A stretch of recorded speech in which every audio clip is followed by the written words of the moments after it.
Swami Vivekananda was born in Calcutta on Monday, 12th January 1863 and was given the name Narendranath Datta.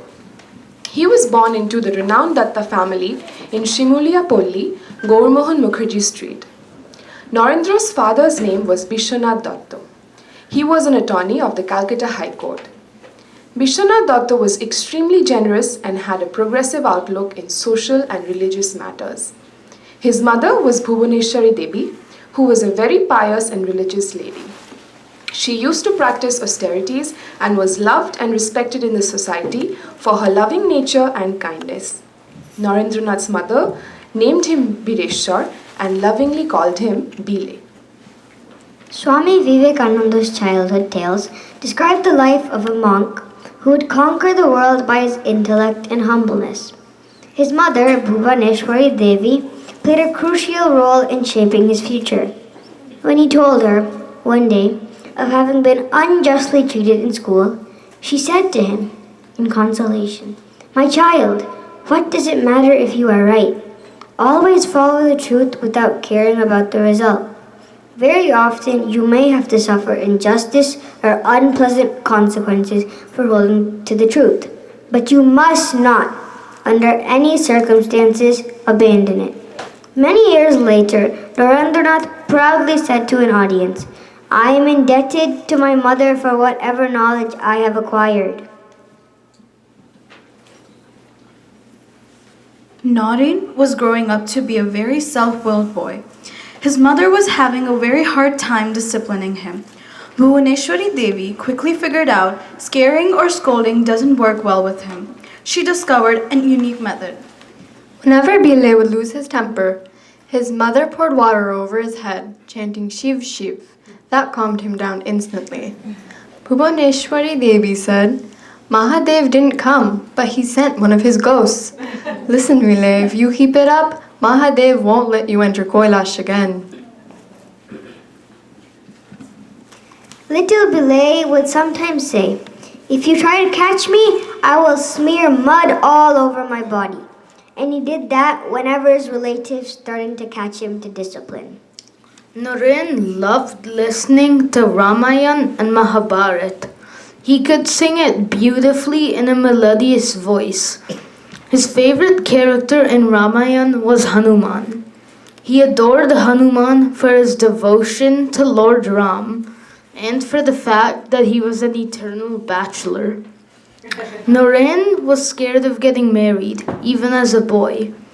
When his mother told him Hanuman was immortal, he really wanted to see him and spent an entire evening in the banana garden waiting for Hanuman. Bile couldn't see Hanuman that night in the banana garden and was really heartbroken. Bhuvaneshwari Devi consoled him by saying, "Don't worry, Naren, maybe Hanuman is busy running errands for Ram, but soon he will come see you." Sri Ramakrishna said about Swamiji, "Naren is a great soul, perfect in meditation. He cuts the veils of Maya to pieces with the sword of knowledge. Maya can never bring him under control." Brought up and educated in the 19th century Kolkata, Narendra was taught not to accept anything without evidence. He was brilliant and was well versed in history, philosophy, and literature. He firmly held his conviction. Do not believe a thing because you read it in a book or because another said so. Find out the truth for yourself. Caste system was a menace at that time in India. Naren never supported or understood it even as a little boy. As his father's office welcomed different people from different religions, he always had a chance to interact with a lot of company. Curiosity was an integral part of his life. Bile always asked his mother, Why can't I eat from a person of another religion?" In his father's office, different varieties of tobacco pipes were provided for clients belonging to different Hindu castes, as were the prevailing conditions during those times. Similarly, different tobacco pipes were kept for Muslim clients. Narendra smoked tobacco from all the pipes. When rebuked for doing the same, He replied, I could not figure out the difference. Bile never believed in anything that he did not see for himself. Neither was he afraid of ghosts. Noreen's neighbor had a jasmine tree in their backyard, and climbing on it was his favorite thing to do. The old man who owned the tree told Noreen and his friends that a ghost lived in that tree. His friends got scared and believed it to be true. Noreen boldly said, "You all are idiots. If a ghost really lived on this tree, it would have already broken her neck by now. As we play on this tree every day." That man made up the whole story. Little Noreen loved playing meditation with his friends. One day, while meditating with his friends, a cobra appeared. The other boys were frightened. They shouted a warning to him and ran away. Narendra remained motionless. The cobra crawled away after a while. He told his parents, "I knew nothing of the snake or anything else. I was feeling inexpressible joy." Sri Ramakrishna asked soon after he met Narendra, "Do you see a light while falling asleep?" "Yes, I do. Doesn't everyone?" asked Naren surprisingly. "From the earliest time that I can remember, I used to see a marvelous light between my eyebrows as soon as I shut my eyes to go to sleep. It would change colors, get bigger, and finally burst and cover my body from head to foot with white light of consciousness. I used to believe that was the way everybody went to sleep," Swami Vivekananda later said. Principal William Hastie of Scottish Church College remarked, "Narendranath is really a genius. I have travelled far and wide, but I have never yet come across a lad of his talent and possibilities, even in German universities amongst philosophical students." In the words of Romarola, Swami Vivekananda was 5 feet 8.5 inches tall, 170 pounds, square-shouldered, broad-chested and stout. His arms were muscular and trained to do all kinds of sports. He had an olive complexion, full face, vast forehead, strong jaw, a pair of magnificent eyes, large, dark, rather prominent, with heavy lids shaped like a lotus petal. Nothing escaped the magic of his glance, capable equally of embracing in its irresistible charm or of sparkling with wit, irony, and kindness. His preeminent characteristic was kingliness. He was born a king, and nobody ever came near him in India or America without paying homage to His Majesty. Thank you. Thank you, Shongita, for reciting the beautiful mantra from the Upanishads. Thank you, Madhurima Karmakar, Archana Roy Chaudhary, Idan Chaudhary, Ishani Gupta, Arushi Odhikari. We absolutely loved going back to Swamiji's childhood. Now, Trisha Bose is going to tell us about Swami Vivekananda in her words.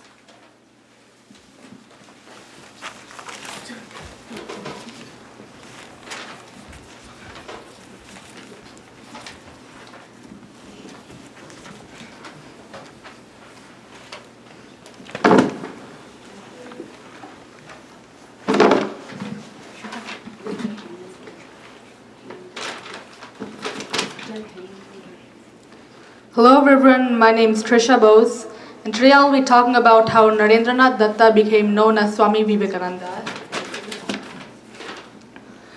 Narendranath Datta, or Swami Vivekananda, was a Hindu monk, spiritual leader, and the founder of the Ramakrishna Math and the Ramakrishna Mission. He was well known for introducing the Indian philosophies of Vedanta and Yoga into the Western world, but best known for making Hinduism the religion with no specific founder, a major world religion in the late 19th century. Swami Vivekananda was born in Kolkata to a traditional aristocratic family, or a privileged and educated upper-class family, in 1863 as Narendranath Datta.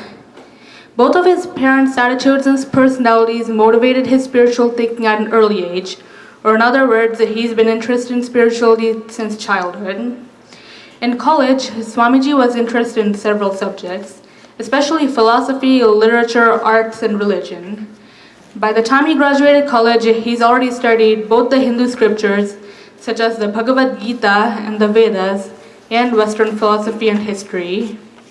Although Swamiji was well educated and grew up in a religious atmosphere, he went through a deep spiritual crisis, which was that his knowledge and education led him to believe in agnosticism. But still, he couldn't completely deny the fact that God actually existed. So God's existence was a big question to him until he met the saint Ramakrishna Paramahansa, who told him that God actually exists but in a deeper sense.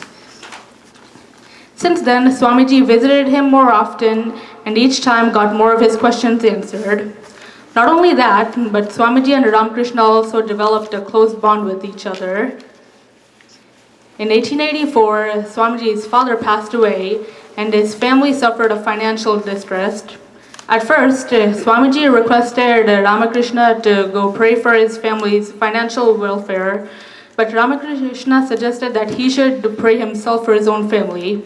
So then, Swamiji went to the temple and was going to do as he was told, but instead he asked the goddess for Vivek, which means conscience, and Vairagya, which means reclusion. At that point, he completed his spiritual awakening. And started living the ascetic way of life. In the middle of 1885, Ramakrishna fell ill from throat cancer. Swamiji and Ramakrishna's other disciples took care for him until he passed away in the August of 1886. So after Ramakrishna's death, Swamiji and a few other of the disciples settled in a dilapidated old building in Baranagar in North Kolkata and named it after their guru, the Ramakrishna Math. They renounced all ties with the world and vowed to continue their lives as monks and rechristened themselves. As monks, all they did were madhukari, or the holy begging of alms from people, yoga, and meditation. They had no pleasure from the outside world. Over months, Narendranath Datta became known as Swami Vivekananda, which in English literally means the Hindu religious guru of the bliss of discerning wisdom. Swami Vivekananda left the Ramakrishna Math in 1888 and toured all of India on foot as a parivrajak, or one who wanders for a specific purpose. During the journey, he met with people of all religions and gained knowledge of social and cultural aspects of people of different religions and culture. Some people Swamiji met with also faced some kind of trouble, such as an ailment, and as a monk, Swamiji had to help them and bring them relief. In 1893, Swamiji decided to represent India, Hinduism, and Ramakrishna's philosophies at the World Parliament of Religions in Chicago. At the parliament, he gave a speech with the opening line, "My brothers and sisters of America," which received a huge applause from the audience for the opening line, principles of Vedanta and their spiritual significance, and most importantly, putting Hinduism on the map of world religions. Hinduism since then became known as a major world religion. Within the next few years of America, Swamiji also founded the Vedanta Society of New York, which was the first Vedanta society in the world. When Swamiji returned to India, he gave lectures of spirituality throughout the country, and then received a warm welcome from the poor, middle class, rich, and royal people for his teachings. At Kolkata, he founded the Ramakrishna Mission, a spiritual organization for the Vedanta movement that was based on the ideals of karma yoga and undertook various forms of social science.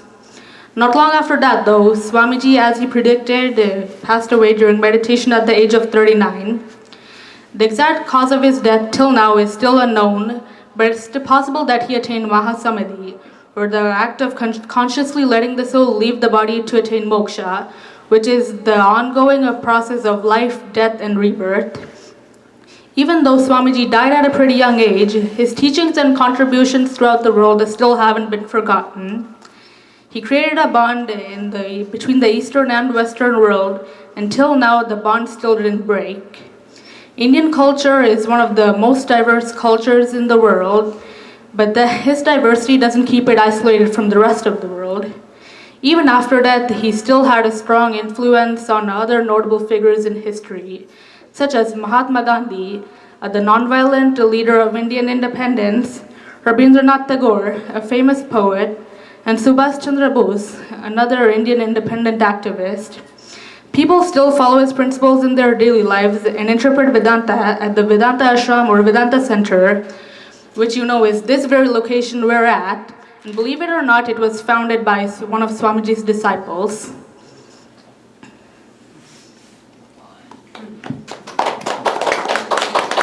Thank you, Trisha. It was very informative.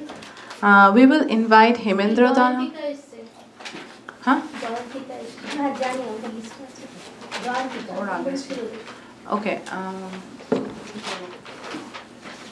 We will invite Hemendra Da. Now he is going to present to us a short talk on Swami Vivekananda as he speaks to me.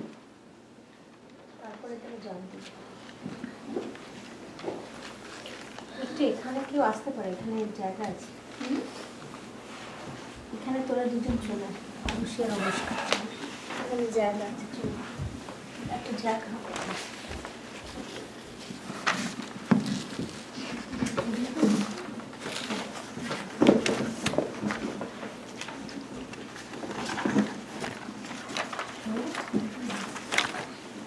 Thank you for the opportunity here. Today I will share with you verse of Vivekananda that speaks to me. Excerpts that I will present to you are from Vivekananda's writing, lectures and letters. Some of these we learned from many monks that have visited our ashram. The highest truth is this: God is present in all beings.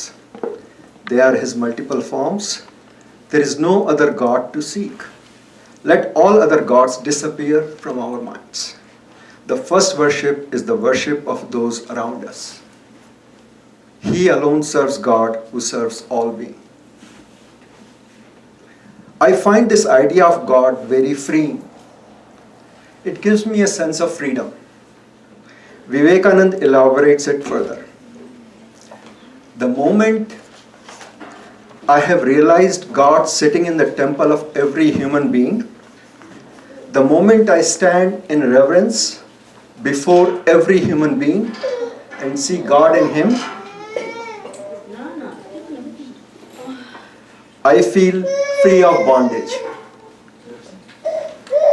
The bondage from earthly attachments, expectations, disappointments, and comparisons.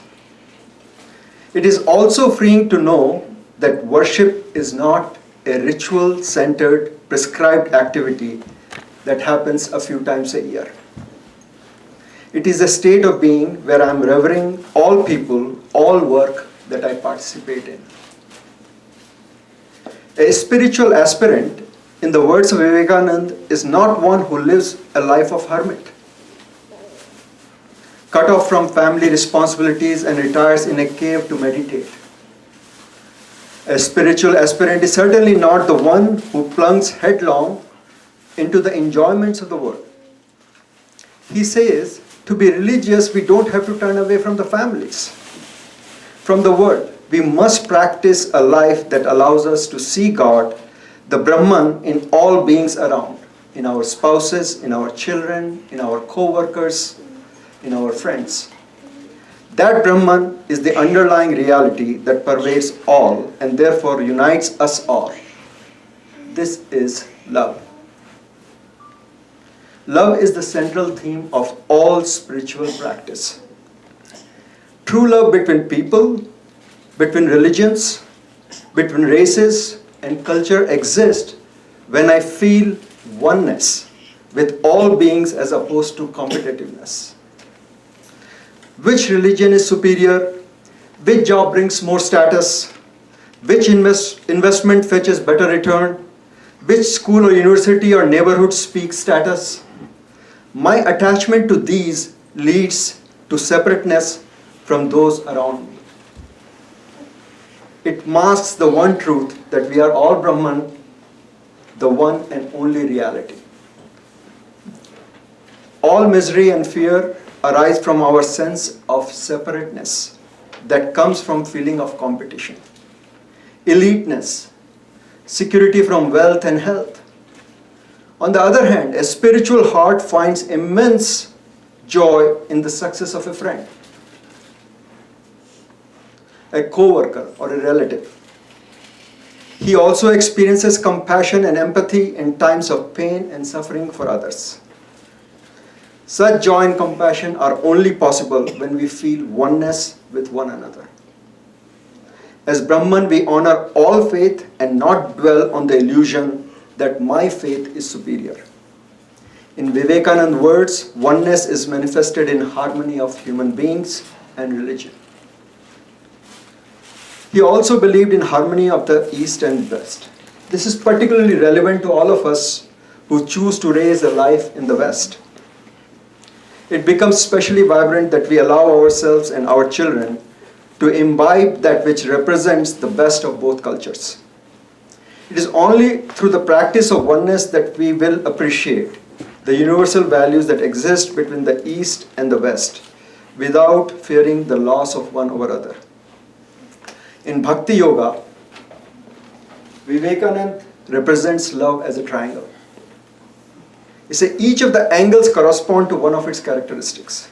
He says first angle in our triangle of love is love knows no bargaining, which in everyday life means love seeks no return. The second angle of love is love knows no rival. There is no love until object of our love becomes our highest ideal. This is everyday Vedanta, to see the master in each and everyone's heart. The third angle of the triangle of love is that love knows no fear. Those who love God through fear of punishment are degrading the worship. Vivekananda asked, why are people so afraid? And then he answers that we have made ourselves helpless and dependent on powers outside of us. We are so lazy, we do not want to do anything ourselves. We want a personal God, a savior, a prophet to do everything for us.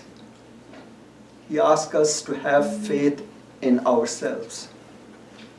Fearlessness and strength are central in his teachings. It is in love that religion exists, not in ceremony. To believe blindly is to degenerate the human soul. Be an atheist if you want, but do not believe in anything unquestioningly. At one time, talking in India after returning from US, he chides, there is no hope for our nation. Not one original idea crosses anyone's brain. All fighting over Ramakrishna was such and such, stories that have neither head or tail. Nothing but external ceremonials. This is called in English imbecility. It won't do any good to call Ramakrishna an incarnation. You must manifest the power. Take thought, collect materials, write a sketch of life of Ramakrishna, studiously avoiding all miracles. Studiously avoiding all miracles. He considers such indulgence dangerous to worship. It is the Ramakrishna's character that needs to shine in our hearts. My fellow divinities, let's live it. Thank you. Thank you, Hemendra. It was very, very philosophical.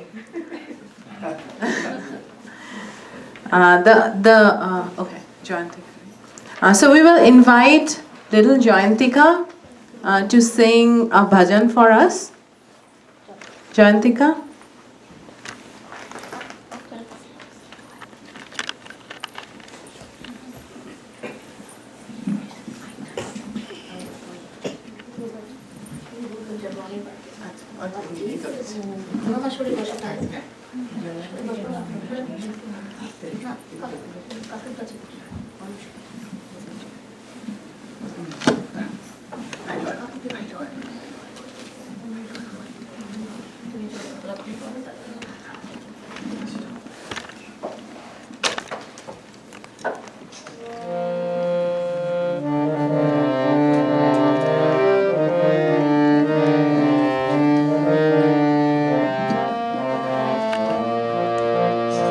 একবার বিরা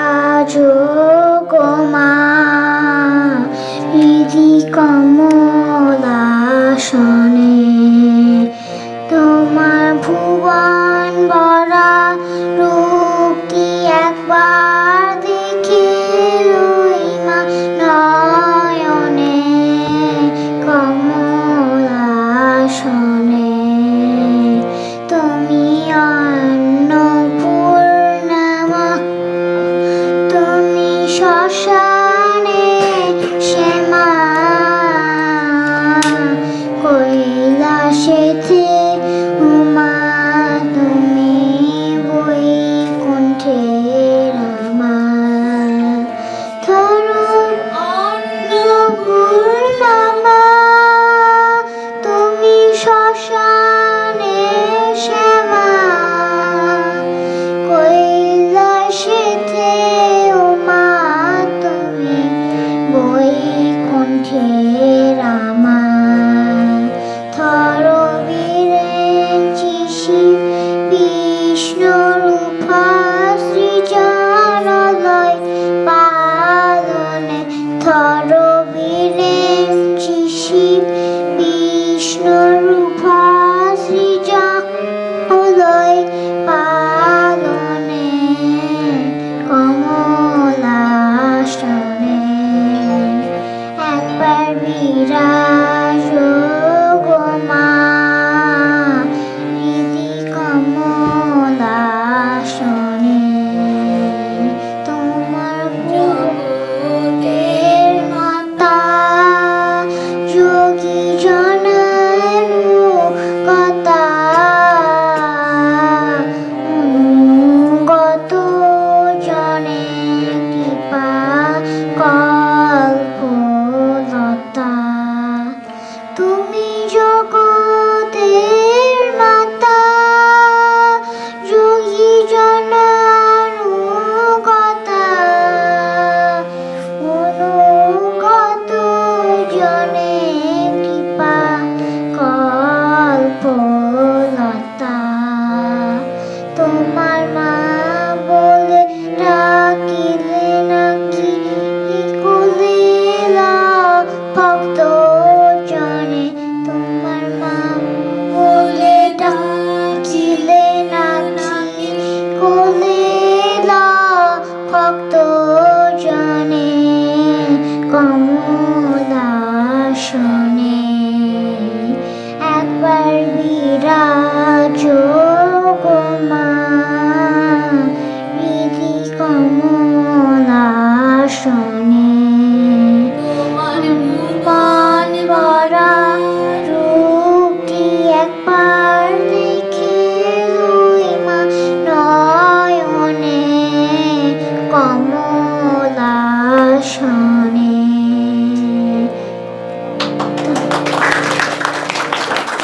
Thank you, Jayantika. It was really, really melodious and very cute. Thank you so much.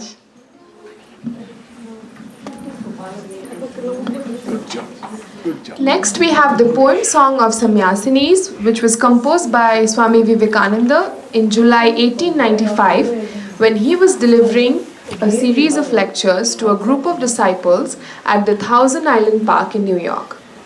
In this poem, he defined the ideals of monastic life.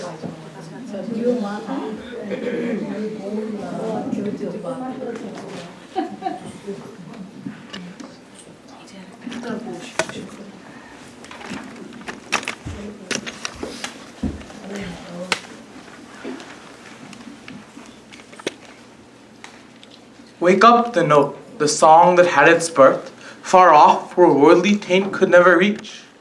In mountain caves and glades of forest deep, whose calm no sigh for lust, wealth, or fame could ever dare to break, where rolled the stream of knowledge, truth, and bliss that follows both. Sing high that note, Sanyasin bol, say, Om Tat Sat Om. Strike off thy fetters, bonds that bind thee down, of shining gold or darker baser ore. Love, hate, good, bad, and all the dual throng. No, slave is slave, caressed or whipped not free, for fetters though of gold are not strong to bind, then off with them, Sanyasin bol. Say, Om Tat Sat Om. Let darkness go, the will-o'-the-wisp that leads, with blinking light to pile more gloom on gloom. This thirst for life forever quench it drags, from birth to death, and death to birth the soul. He conquers all who conquers self. Know this, and never yield. sannyas and bold. Say, Om Tat Sat Om. Who sows must reap, they say, and cause must bring. The sure effect, good and good, bad and bad, and none escape the law. But whoso wears a form must wear the chain. Too true, but far beyond. Both name and form is Atman, ever free. Know thou art that sannyas and bold. Say, Om Tat Sat Om. They know not truth who dream such vacant dreams as father, mother, children, wife, and friend. The sexless self, whose father he, whose child, whose friend, whose foe is he, who is but one. The self is all in all, none else exists, and thou art that sannyasin bold. Say, Om Tat Sat Om. There is but one, the free, the knower self, without a name, without a form or stain. In him is Maya, dreaming all this dream. The witness he appears as nature's soul. Know thou art that sannyasin bold. Say, Om Tat Sat Om. Where seekest thou that freedom, friend, this world, nor that can give? In books and temples vain, thy search. Thine only is a hand that holds, the rope that drags thee on. Then cease lament, let go thy hold, sannyasin bold. Say, Om Tat Sat Om.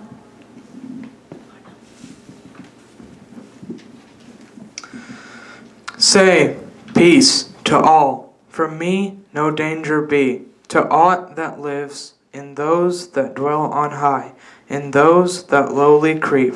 I am the self in all. All life both here and there do I renounce, all heavens, earths, and hells, all hopes and fears. Thus cut thy bonds, sannyasin bold. Say, Om Tat Sat Om. Heed then no more how body lives or goes. Its task is done. Let karma float it down. Let one put garlands on, another kick. This frame say not.